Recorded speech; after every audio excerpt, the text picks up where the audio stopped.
باللہ من الشیطان الرجیم بسم اللہ الرحمن الرحیم وَأَوْرَثْنَا الْقَوْمَ الَّذِينَ كَانُوا يُسْتَضْعَفُونَ مَشَارِقَ الْأَرْضِ وَمَغَارِبَهَا الَّتِي بَارَكْنَا فِيهَا، اور اس زمین کے مشرق و مغرب کا وارث جس میں ہم نے برکت رکھی تھی، ہم نے ان لوگوں کو بنا دیا جنہیں کمزور سمجھا جاتا تھا، یعنی فرعون اور اس کے سردار جن لوگوں کو کمزور سمجھتے تھے، ظلم کر رہے تھے۔ اللہ تعالیٰ نے فرعون اور اس کے سرداروں سے زمین کو چھین کر ان لوگوں کے حوالے کر دیا، ان لوگوں کو سردار بنا دیا جو اس زمین میں کمزور تھے۔ یہ موسیٰ علیہ السلام کا قصہ چل رہا ہے، اسی کا ہی تسلسل ہے۔ وَتَمَّتْ كَلِمَةُ رَبِّكَ الْحُسْنَىٰ عَلَىٰ بَنِي إِسْرَائِیلَ، اور بنی اسرائیل کے متعلق آپ کے رب کی بھلائی کا وعدہ پورا ہو گیا۔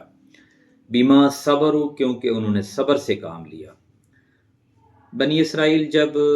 فرعون کی غلامی سے نکل کر موسیٰ علیہ السلام کی پیروی میں آئے تو انہوں نے کہا کہ اے موسیٰ، ہمارے اوپر تو پہلے بھی ظلم ہوتا تھا، اب آپ مسلمان ہو گئے ہیں تو اب بھی ظلم ہو رہا ہے۔ تو موسیٰ علیہ السلام نے کہا کہ آپ صبر کرو، اللہ تعالیٰ آپ لوگوں کے دن پھیر دے گا۔ تو اسی بات کا تذکرہ ہے کہ انہوں نے صبر کیا تو اللہ تعالیٰ نے ان کو بادشاہت نصیب کی۔ وَدَمَّرْنَا مَا كَانَ يَصْنَعُ فِرْعَوْنُ وَقَوْمُهُ وَمَا كَانُوا يَعْرِشُونَ، اور ہم نے ان چیزوں کو تباہ کر دیا جو فرعون اور اس کی قوم نے بنائی تھی، اور وہ عمارتیں بھی جو انہوں نے بلند کر رکھی تھی، یعنی ان کی نشانیاں بھی اللہ تعالیٰ نے ختم کر دیں۔ وَجَاوَزْنَا بِبَنِي إِسْرَائِيلَ الْبَحْرَ فَأَتَوْا عَلَىٰ قَوْمٍ يَعْكُفُونَ عَلَىٰ أَصْنَامٍ لَّهُمْ، اور ہم نے بنی اسرائیل کو دریا پار کروا دیا، پھر وہ ایک قوم کے پاس پہنچے جو اپنے بتوں کے پاس اعتکاف کیے ہوئے تھے۔ یعنی یہ اب ایک دوسرے دور کا آغاز ہوتا ہے۔ بنی اسرائیل مصر سے نکلے اور وادی سینا میں گئے، اور دریا کو اللہ تعالیٰ نے یعنی سمندر کو بغیر کسی کشتی اور جہاز کے ان کو پار کروا دیا بحفاظت، اور فرعون کو غرق کر دیا۔ لیکن جب یہ قوم وہاں پہ پہنچی تو دیکھا کہ کچھ لوگ ہیں جو بتوں کے گرد بیٹھے اعتکاف میں ہیں، تو انہوں نے قالوا یا موسیٰ اجعل لنا الہا کما لہم آلہہ، بنی اسرائیل کہنے لگے کہ اے موسیٰ، جیسے ان کے معبود ہیں ایسا ہی ایک معبود ہمارے لیے بھی مقرر کر دے، یعنی ہمارا بھی ایک بت بنا دے، جیسے ہم بھی اس کا اعتکاف کریں اور اس کی عبادت کریں۔ قال انکم قوم تجہلون، موسیٰ علیہ السلام نے فرمایا تم بڑی جاہل قوم ہو کہ جس سے تمہیں میں نکال کے لایا ہوں، جس برائی سے، جس شرک سے نکال کے لایا ہوں، پھر سے تم اسی طرف جانا چاہتے ہو۔ ان ہؤلاء متبر ما هم فیہ وباطل ما كانوا یعملون، جس چیز میں یہ لوگ لگے ہوئے ہیں یقیناً وہ تباہ ہونے والی ہے، اور جو کچھ یہ کر رہے ہیں وہ سب باطل ہے۔ موسیٰ علیہ السلام نے ان کو سمجھایا کہ یہ جو لوگ بتوں میں لگے ہوئے ہیں یہ تو بد تباہی اور بربادی ہے، اور جو کچھ یہ کر رہے ہیں یہ اسلام کے خلاف ہے۔ قال غیر اللہ ابغیکم الہا وهو فضلکم علی العالمین، موسیٰ علیہ السلام نے فرمایا کیا میں اللہ کے علاوہ تمہارے لیے کوئی اور معبود تلاش کروں، حالانکہ اسی نے تمہیں اہل عالم پر فضیلت عطا فرمائی۔ یعنی تم اپنا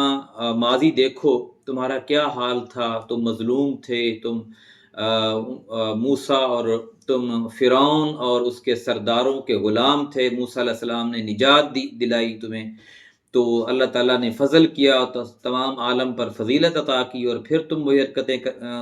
کرنے کا سوچ رہے ہو۔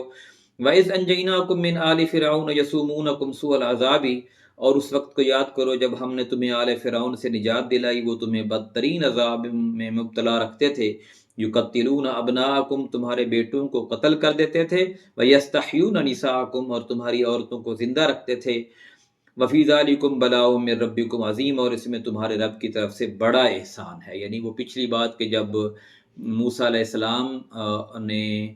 ان سارے جادوگروں کو مات دی، ان کے سارے سانپ موسیٰ علیہ السلام کے عصا نے نگل لیے، وہ سارے جادوگر سجدے میں جھک گئے، انہوں نے کلمہ پڑھ لیا، موسیٰ اور ہارون کے رب پر ایمان لے کے آئے،